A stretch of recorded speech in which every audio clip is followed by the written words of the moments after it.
Assalamualaikum anak-anak, bagaimana kabarnya hari ini? Semoga anak-anak semua dalam keadaan sehat walafiat ya. Nah, jadi hari ini kita akan belajar akidah akhlak. Materinya mengenai rukun iman. Coba ibu mau tanya, sebelumnya anak-anak pernah dengar belum apa itu rukun iman? Sebelum itu kita harus tahu dulu rukun itu apa ya. Nah, jadi rukun adalah dasar atau pondasi, sedangkan iman adalah percaya atau yakin. Jadi rukun iman adalah dasar kepercayaan umat Islam. Setiap muslim wajib meyakini rukun iman. Rukun iman harus kita percayai dalam hati, diucapkan dengan lisan, dan dibuktikan dengan perbuatan. Setelah kita mengetahui tadi apa itu rukun dan iman, selanjutnya kita akan membahas satu persatu macam-macam rukun iman. Coba rukun iman itu ada berapa? Betul sekali, rukun iman itu ada 6. Yang pertama, iman kepada Allah. Yang kedua, iman kepada malaikat. Yang ketiga, iman kepada kitab Allah atau Al-Quran. Yang keempat, iman kepada Nabi dan Rasul. Yang kelima, iman kepada hari kiamat. Dan yang keenam, iman kepada qada dan qadar. Yang pertama, iman kepada Allah. Iman kepada Allah adalah rukun iman yang pertama. Beriman berarti percaya bahwa Allah itu ada. Percaya bahwa Allah lah yang menciptakan seluruh alam semesta ini. Percaya juga bahwa Allah Maha Mengetahui, Maha Melihat, dan segalanya. Berikut adalah beberapa cara beriman kepada Allah. Yang pertama, meyakini bahwa Allah yang mencipta, menguasai, dan mengatur alam semesta. Yang kedua, mengimani nama dan sifat Allah. Dan yang ketiga, menjalankan perintahnya dan menjauhi larangannya. Nah, ibu juga akan menyebutkan nama-nama malaikat beserta tugasnya. Malaikat Jibril mempunyai tugas menyampaikan wahyu. Malaikat Mikail mempunyai tugas membagi rezeki. Malaikat Israil mempunyai tugas mencabut nyawa. Malaikat Israfil mempunyai tugas meniup terompet sangkakala. Malaikat Raqib mempunyai tugas mencatat amal baik. Malaikat Atid mempunyai tugas mencatat amal buruk. Malaikat Munkar bertugas menanyai manusia di alam kubur. Malaikat Nakir bertugas menanyai manusia di dalam kubur. Malaikat Ridwan mempunyai tugas menjaga surga. Dan yang terakhir, Malaikat Malik mempunyai tugas menjaga neraka. Yang ketiga, iman kepada Allah. Allah menurunkan kitab-kitab kepada Nabi dan Rasul sebagai petunjuk manusia di dunia.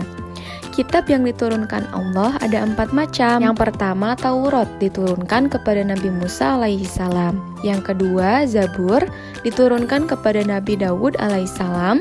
Yang ketiga, Injil diturunkan kepada Nabi Isa alaihissalam. Dan yang terakhir, Al-Quran diturunkan kepada Nabi Muhammad SAW. Berikut adalah cara beriman kepada kitab Allah. Yang pertama, mempercayai adanya 4 kitab Allah. Yang kedua, meyakini bahwa hanya Al-Quran yang harus dijadikan pedoman hidup. Dan yang terakhir, memahami dan mengamalkan isi dari Al-Quran. Selanjutnya, iman kepada Rasul Allah. Beriman kepada Rasul Allah berarti harus meyakini dan percaya beberapa hal berikut. Yang pertama, Nabi dan Rasul adalah utusan Allah. Yang kedua, Rasul membimbing manusia ke jalan yang benar. Yang ketiga, ajaran yang paling benar dalam Islam. Yang keempat, Islam adalah ajaran yang dibawa Nabi Muhammad SAW. Yang kelima, Nabi Muhammad adalah Rasul terakhir. Yang keenam, tidak ada Rasul setelah Nabi Muhammad SAW.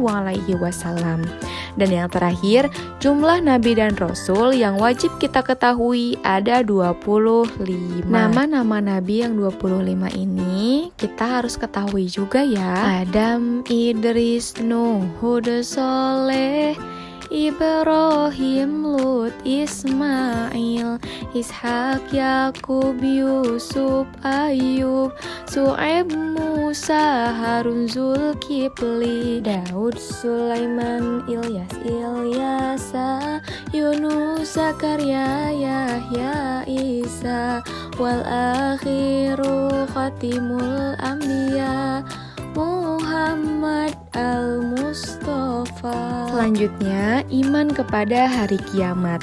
Kita harus meyakini bahwa hari kiamat pasti akan terjadi. Hanya Allah yang mengetahui kapan terjadinya hari kiamat. Hari kiamat adalah berakhirnya semua kehidupan, semua makhluk hidup mati, hanya Allah lah yang hidup.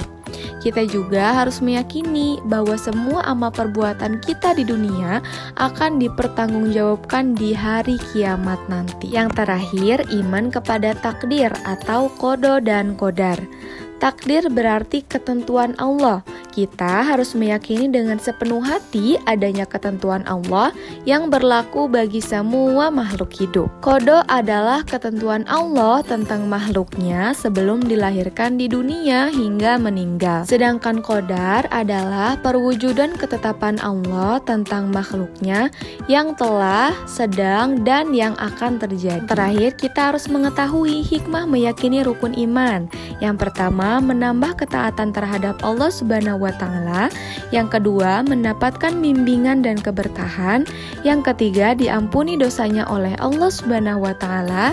Yang keempat, mendapat pahala dan ridho darinya. Yang kelima, menambah rasa syukur.